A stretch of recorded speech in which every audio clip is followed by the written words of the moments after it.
You're about to meet Betsy LaQuanda Ross, a woman whose name may be inspired by the famous 18th century flag maker, but who is far less interested in the stars and stripes than she is in prison stripes, or at least the men and women wearing them in America's penitentiaries. Far too many of them, in Betsy's opinion. Well, to be honest, you're not meeting Betsy LaQuanda Ross, but the multi-talented woman who's created and will play her this very weekend in a workshop production here at BRIC House. It's called The Peculiar Patriot, and we want to welcome Liza Jessie Peterson to the show. Welcome, man. Hi. Hi, welcome. Hi. How you doing today? I'm doing good. All right. Yeah. I love everything that's happening. Yeah. Just everything. Yes. Feeling kind of tribal. Yeah. Well, we're going to tell you from the outset that this one is experiencing a little vocal distress. Yes, my voice is not always this sexy. Right, I'm like, you might be feeling Although it. it's pretty, I'm willing to bet that it's pretty sexy.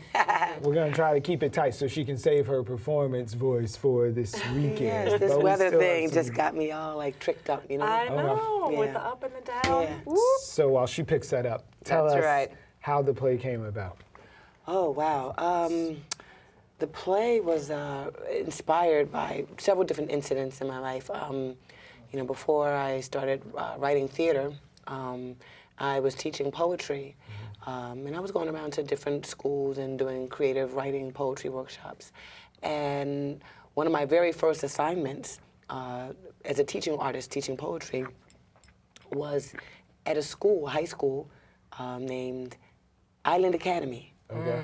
And I literally thought that Island Academy, by the name of it, Right. sounded like a fancy private school. Luxurious. And it wound up being the high school located out at Rikers Island, Wow. Island Academy. Rikers Island, Island Academy. Yeah. And so my first assignment was teaching 16 and 17-year-old and 18-year-old boys poetry. This is your first day on the job? First day on the job. Yeah. Woo! You know, I'm like, you know, That's the Bambi story in there. in the wild. Yeah. Like, oh my God, what am I going? And you're not so ugly, and they sent you out to prison to work with 16-year-old boys? Yeah, but I got a mean grill, so, Okay. you know. Shoes. This is how Brian's world works. We're getting a little peek But you know, into but that's real. That was something that I did have to, you know, navigate. walking into you a know, room for full of hormonal 16 and 17-year-old boys. Right, Yeah. exactly. So I navigated that. How did you get them? Like, Well, how I carried myself and with the poetry. Right. And it was a 3-week workshop. And then I was supposed to go to another school. You know, Gotcha. the organization would send us to different schools. 3 weeks literally turned into 3 years. Wow. Because the teachers kept asking me to come back. The principal kept asking me to come back. So I was really just being passed around to all the different teachers, and then they would recycle me back around. So I became the poet in residence at Rikers. what's funny is that you were probably the most consistent thing. A lot of those young boys, was what they were, had probably experienced up to that 16 years in their life, certainly in a sort of educational span, like 3 years of consistently having someone be there for you. That had to be impactful. Yeah, yeah, it was really intense and just powerful and enlightening. Just the level of creativity that these young boys had, and some of them knew they had it. A lot of them didn't know it, but you know, I helped them to find it within themselves and bring it out. And while I was there, it was so interesting. It was actually a correctional officer who said to me, because I kept seeing just black and brown faces, you know, black and Latino boys.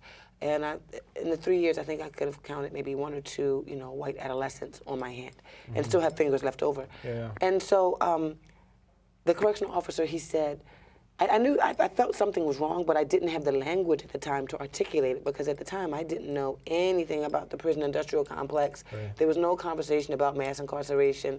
The new Jim Crow wasn't even a book yet out in the zeitgeist. So this was all new to me, but my spidey senses, I knew something was not right, but I could not articulate it. And it was a correctional officer, he said, he pointed to the boys, he said, you know, this is a modern day plantation. They're the cotton, that's the crops. And I said, what? He said, oh yeah. He said, you don't know where you are, do you? And I said, yeah, I'm in jail. Scales fell from your Yeah, and eyes. so he told me to go home. He says, when you go home, put in prison industrial complex into the computer and see what comes up. And that started the journey down the rabbit hole. everything. So how does that then turn into the play? It was quite a journey. So going down that rabbit hole of information just lit a fire in me, because I had no idea how deep the rabbit hole went, just how draconian the system is, you know, how racially biased it is, how there are prisons for profits, and how, you know, people are profiting from people behind bars, and it was just blowing my mind. So I was taking this information back to my class, incorporating it into the poetry as best as I could. And I was also, at the time, dating someone who wound up serving federal time. Wow. So now I'm on the bus. At the time, you had to go to Columbus Circle, and there were a fleet of buses that left at 12 o'clock at night that took family members up to the different 72 facilities, because New York State has 72 correctional facilities, to visit their loved ones. So you leave at 12 o'clock at night, bus would travel 3, 4, 5, 6 hours. You'd spend however many hours on the visiting room floor, and then you come back.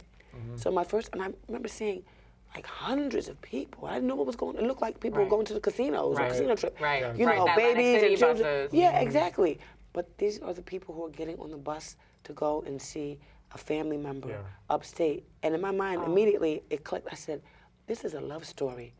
This is nothing but love, getting on that bus, grandmothers, grandfathers, children, traveling to go see somebody, navigating their love between barbed wire. And so as an artist, I was absorbing all of this, the stories, talking to the women on the bus, my own personal experience with my loved one who was incarcerated, working with the boys every day and getting, you know, their stories and the information that I was newly exposed to. So it was like I was a sponge, and so if you put too much water on a sponge, you know, It's got to come out. right, my cup runneth over. So that was pretty much the process of how the Peculiar Patriot came about. So if you were here for our town hall sentence to fail on mass incarceration and race, you saw an excerpt from it, and it's funny and enlightening and a love story and all these things. So what can folks expect for the work in progress this weekend? Well, so the work in progress, because I've been doing this play for a while and traveling with it to different penitentiaries across the country. And so now that prison is finally, and mass incarceration is something that people are talking about, the play finally is getting support and getting resources. Because, you know, when I first came out with it, nobody wanted to talk about that. Prison, a love story, you know. What else do you have? And so, so this opportunity working at the BRIC residency is giving me a chance to incorporate the multimedia component. So there's going to be multimedia, working with the sound designer, and really delving deeper into the characterization.